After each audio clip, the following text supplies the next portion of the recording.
So how are you today? Very good, thank you. Very good. You were mentioning earlier that you've trekked through Nepal, and I assume you've been traveling a bit. So it was a 3-week trip to India. It's a pretty, amazing, impacting place. And I had the privilege to spend a week trekking and just met some amazing people and got writing non-stop on a little pad. You have about 10 to 15 hour train journeys, and bus journeys and things. And I think about 9 to 10 songs came from it. So yeah, great inspiration, really. Yeah. What made you stop in London then? Well, I went to music. I went to this music school in Liverpool called IPA, and met some amazing musicians there. I was gigging there non-stop and was really learning gigging scene and everything, and it seemed like the reasonable step to do after Liverpool was to come down and meet these guys by chance. And it's been an amazing experience ever since, learning to gig within London and then playing with some other artists, but now finally settled and doing my own thing, and sharing it with these guys, kind of like my 5th, 6th, 7th and 8th brothers. I've already got 4. So. Big families. So how did you get into music? Did you start early, young? I suppose it's my father, just kind of self-taught thing. He listened to his vinyls, just having music ringing in my ears since I was 4 or 5, and then banging out a Jerry Lee Lewis song when I was 8 or 9, trying to play Great Balls of Fire. Yeah. Banging away at the white keys. It was really good, and then the white keys really? started to get broken. No, it was horrible. Imagine, Yeah. Once the white keys got broken, I had to actually venture into the black keys. Oh wow! Okay, so you explored the entire keyboard and drove your parents mad. Yeah, exactly. Yeah. I broke my dad's keyboard as well at the time. Was it Casio or Yamaha? One of those. Yeah, and then it just came kind of like very intuitively. Self-taught, and then just found out that it was more than just a passion. It was almost like the only thing that I could do, or that made sense. So that's how it came. And then you came to London, met your and band. It all went downhill after that. Such a beautiful thing, when you were 9 years old. So you had your EP out late last year. Yep. Getting a name out there. And you've been touring as well, had a few gigs here and there. How has the experience been? Do you have any anecdotes to tell so far? Well, there's the Madrid gigs, isn't there? There's quite a few eventful nights over there. It's great to go back home and see the crowd reaction to the songs you're writing in London. Because Londoners, they'll see it as another band that they like or not. But in Spain, it's like one of their guys is doing it in London, so it's really special, and the energy they give off.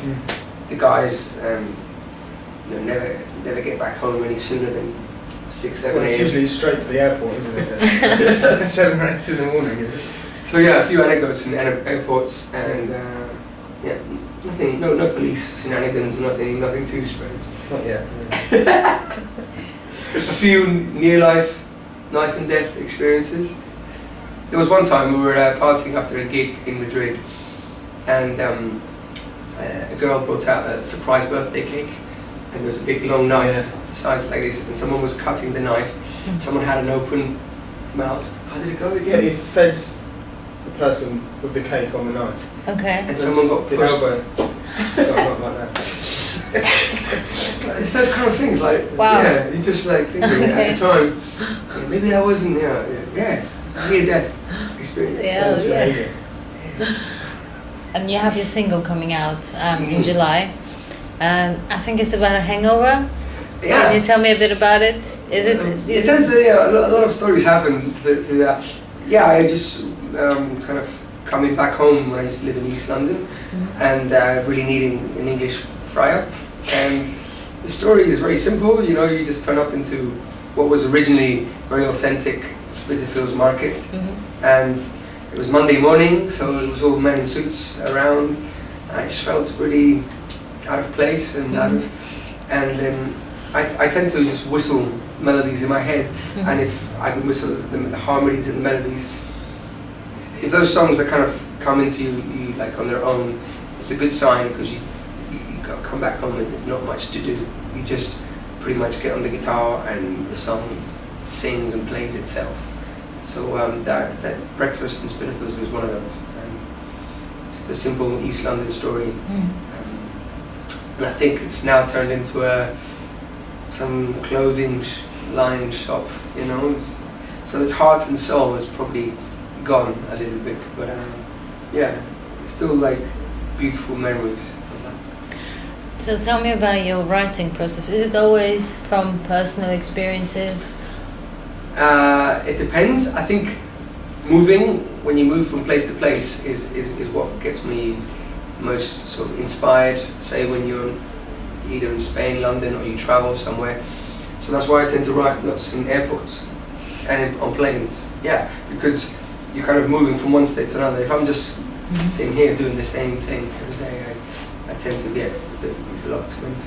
What do? You just hum the melody and then start writing lyrics? Yeah, and then, you know, mobile phones, you're sitting next to some guy that's sleeping and you're going,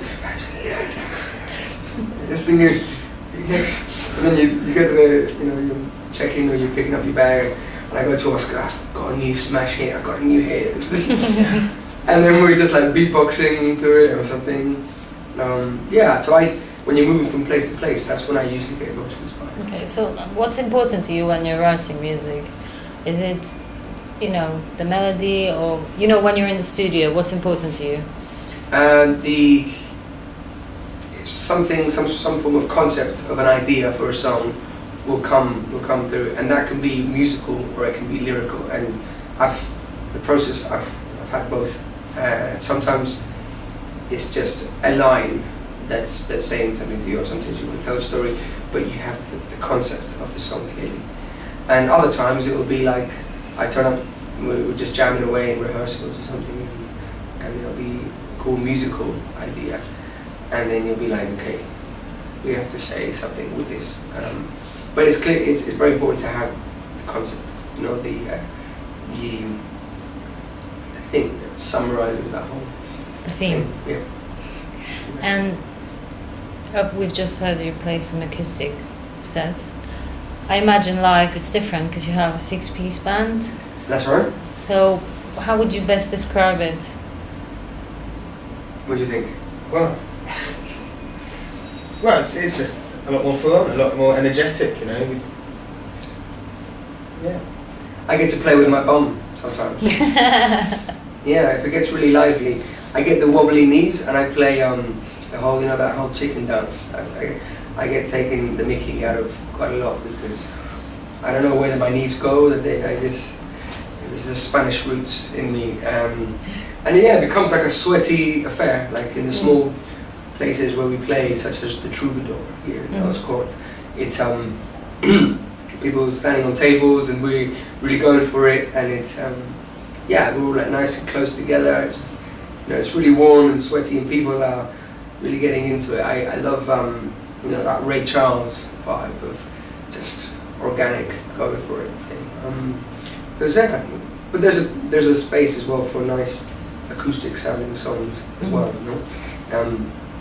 But yeah, it's definitely a different experience with the band. Yeah. So what were your influences? Because your music it doesn't necessarily sound very Spanish.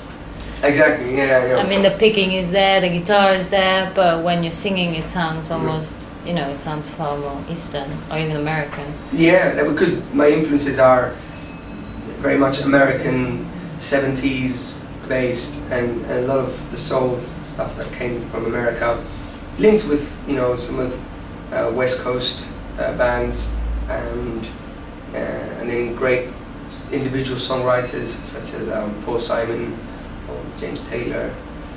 So I'm a little bit old school in that sense, But then listening to current bands and listening to current things, Mm-hmm. we try to mix it up a little bit, try to change the influences a little bit, and it's great because you know the divide between England or UK and America is an interesting one. You know, I like to sort of bounce between one and the other, and then the Spanishness comes when we play some Latin songs, right?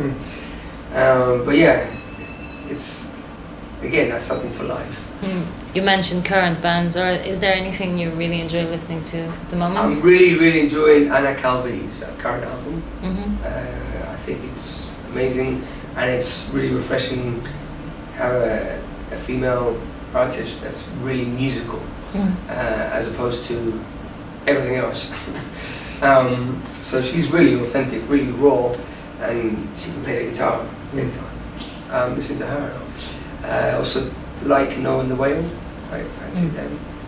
Yeah, they've got a great symbiosis of different sounds and influences, which I can relate to. I don't know. He's a main big jazz guy, so he's big. Not really. I like to listen to it. I don't claim to be able to play it, but, but yeah.